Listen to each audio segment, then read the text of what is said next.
दादर आणि कुर्ला स्टेशनच्या मधात राज्याचे मदत व पुनर्वसन तसंच आपत्ती व्यवस्थापनाचे मंत्री श्री अनिल पाटील साहेब, मी आणखी या ट्रेनमध्ये 8 ते 10 आमदार अडकून आहेत आणि एक वेगळा अनुभव आम्ही आज घेतो आहोत.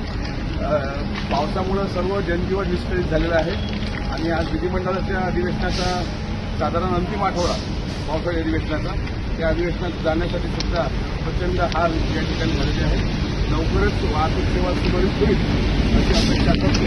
मात्र सर्वसामान्य लोकांना याचा जो फटका बसला आहे तो सुद्धा मला असं वाटतं मुंबई, पुणे, नागपूर, मराठवाडा असो का विदर्भ, राजकीय, सामाजिक, शैक्षणिक क्षेत्र असो का क्रीडा, सर्वच घडामोडीचे विश्लेषण पाहायला विसरू नका. फक्त देशोन्नती न्यूजवर.